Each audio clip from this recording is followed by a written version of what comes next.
Hello, this is Paul Tommey with RE/MAX Executive Group. I'm a licensed realtor in Georgia and Alabama, and today I'm with Lance Cope of L&L Home Inspections. Welcome, Lance.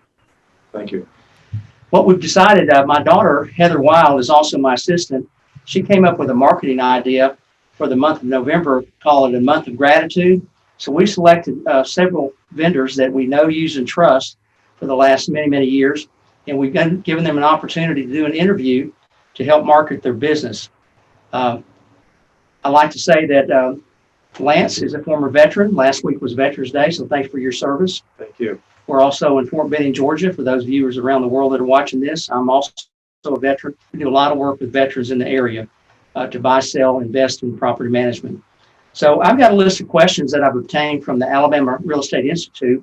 Recently took a CE refresher course, and this list of questions is qualifying. What do you do to qualify in a home inspector? So you buyers and sellers out there, if you're new to the area, looking to have a property inspected, either the seller or the buyer side, Lance would be one of your go-to options. So Lance, what are the requirements for licensing in Georgia and Alabama for you to do the work that you do? They both vary a little bit. Alabama has the most stringent rules.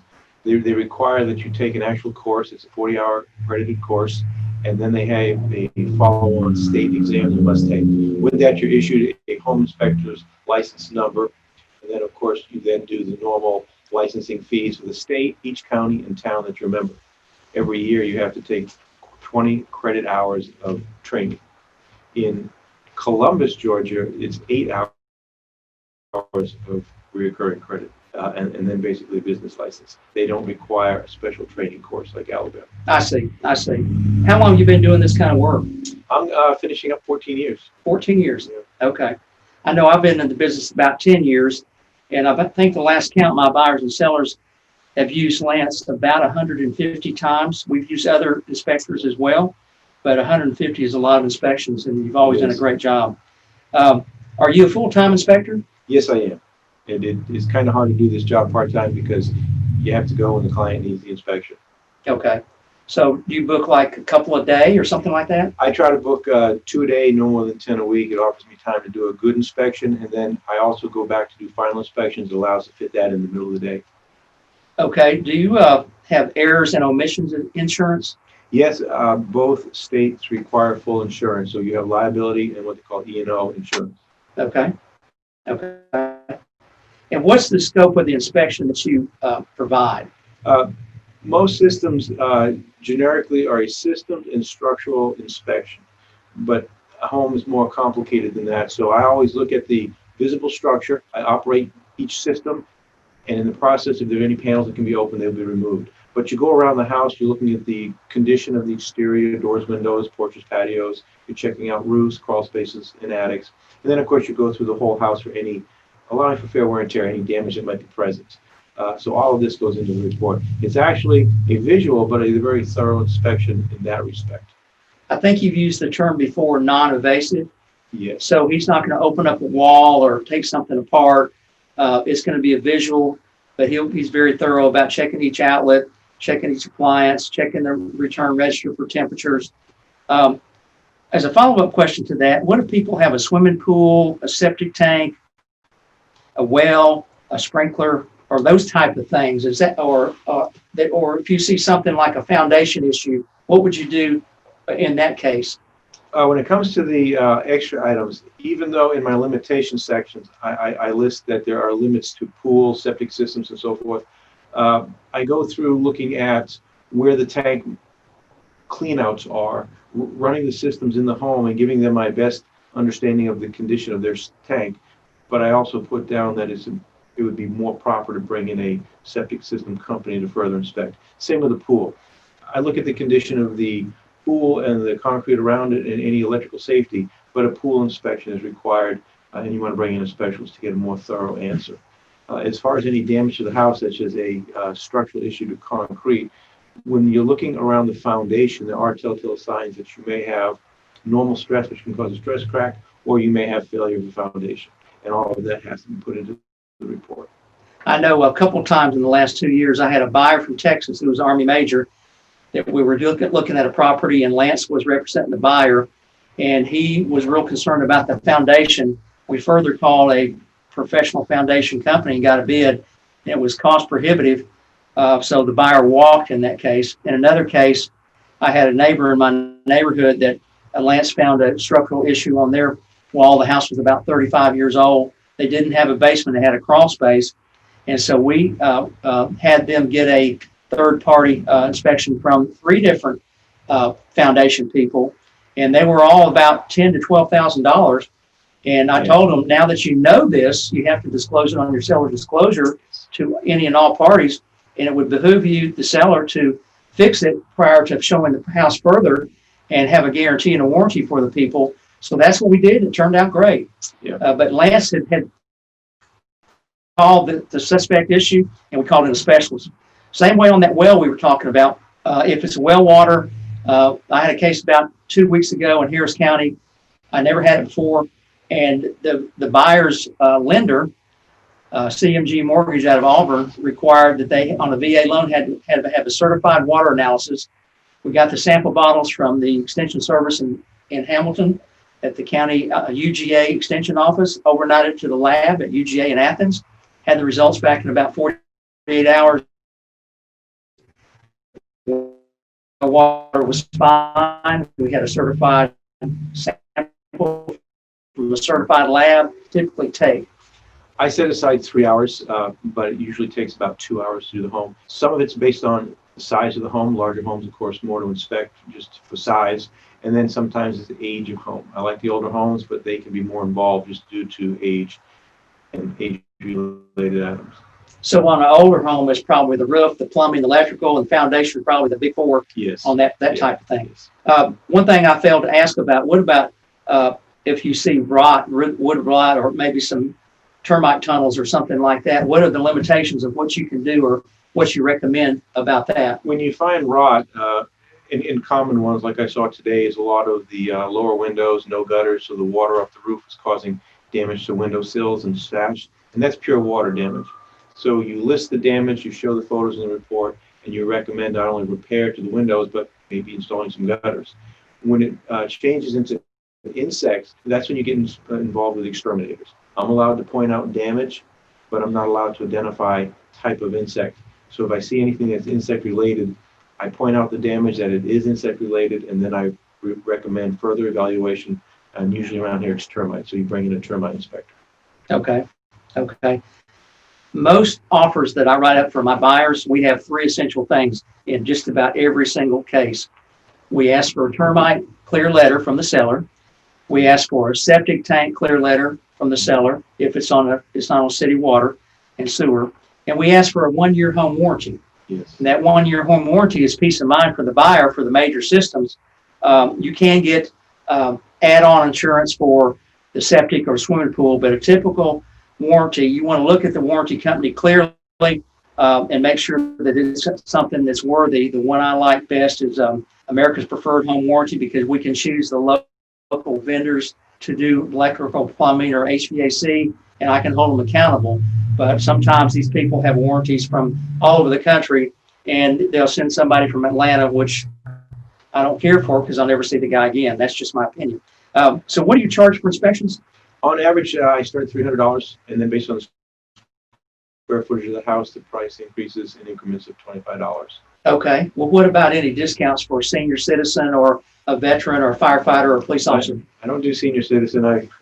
Maybe I should start, but military, fire, and police always get a discount. Okay. About 10%. Okay. Would it be okay if a realtor attended the inspection, or the buyer or the seller, or what do you think is the best scenario or the way that you prefer it to play out? I don't have access to the house, so I always require the realtor to open. I prefer they stay only because it offers a certain level of security to the home. Some people don't want the inspector there looking at their house without someone else. Especially one occupied. Correct, and that's where the realtor comes in. As far as the person purchasing the report, and in this case, or in most cases, it's the buyer, if they want to go with me around the house, we will inspect and talk and walk as we go.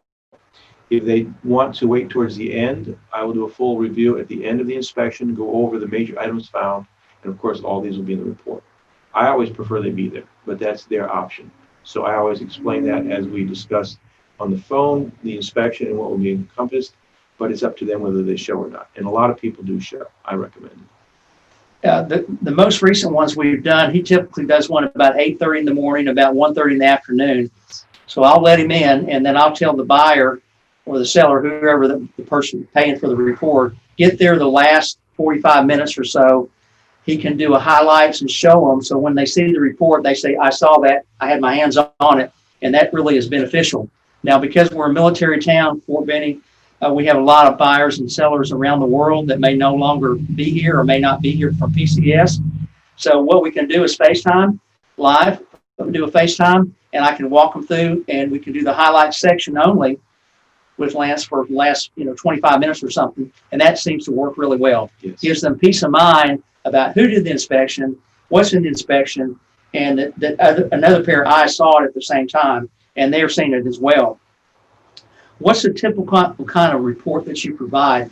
The report I do is it's more or less handwritten. It's done on a computer, so it's all neat and accountable. But I don't have any basic canned statements. So as I inspect something, I make the write-ups at that time and take photos, which will later be put to the report. It's always in narrative format, so it's easy to read. I don't like the check the block because I feel they're too basic and vague. So by going with narrative, I can take the time and write out each sentence or paragraph to help identify what was found and where to go to fix. And the ones I've gotten from you through the many, many years, they're about 30 pages, and they'll have copious pictures, color pictures in there. So it's very detailed. And so let's say I'm representing the buyer, and Lance gives the report to the buyer. The buyer has to give permission for Lance to share it with me. Yes. Then we'll go through it, and I'll ask the buyer what they're concerned about, and we'll formulate what's called an amendment to address concerns. We've already got an offer. We're under the due diligence period. Due diligence in this area is usually 10, 14, or 21 days, and that gives the buyer ample time to vet out the property and get specialists in there, other professionals if we need them, or even bids for repairs that we identify.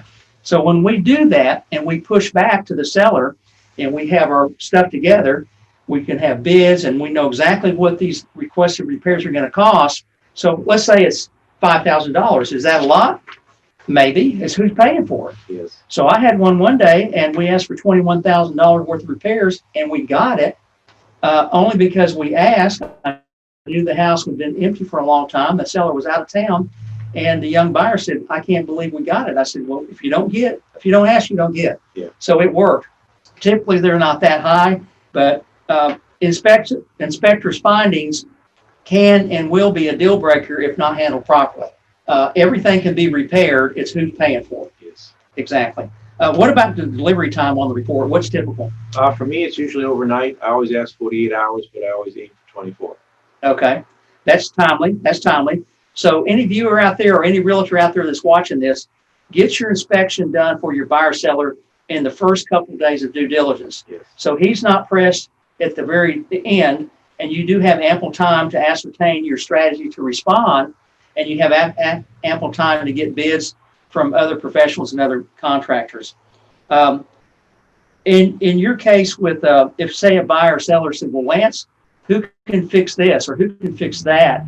What would be your kind of standard answer to that? I have some contractors and handymen that I recommend. Usually I've had people work on my property or I've gone and seen work that they've done. And if they're licensed, insured, and they've done good work and have a good reputation, I'll recommend them. I have a very short list of maybe 10 people or 10 contractors. So whenever I say recommend an electrician, I have an electrician by name if that's what they're after. Well, that's meaningful because when people come from out of town, they may or may not have any contacts yet. Yes. So that's a good resource. What about if somebody wants you to provide a copy of an example report or references? Would you be able to do that? I can do that. That's not a problem. You'd probably blank out the address and blank out the client's name, but you could give them 3 or 4 references if need be. Yes. Well, anything you'd like to share that we didn't cover today? I think we covered most of it. The one thing I want to add is when the inspection is completed and you've negotiated repairs, a final inspection to make sure the repairs are done well or correctly is always advisable. And I do final inspections. I don't bill extra for those. So give me a call, give me a few days to get it onto my schedule, and we can always go back and relook at the home one more time. Well, that's really appreciated, and then there's no hidden fees that way, because I've heard there's some other inspectors in town that will have a callback fee, Yes. and that's really, to me, not appropriate. That's No. So anyway, if you have the repairs made, he can say, yes, they're done up to standard. However, the lender's VA inspector will also come back to verify that those are done. They have to take pictures for their file and verify it to protect the veteran buyer. So they do that as well. So thank you so much for sharing your information with us today. The contact information is on the PowerPoint for Lance Coe. But I thank you so much. Next week, we're going to have Barry Kirkland with CMG Mortgage out of Auburn, Opelika. He's been in the business about 25 plus years.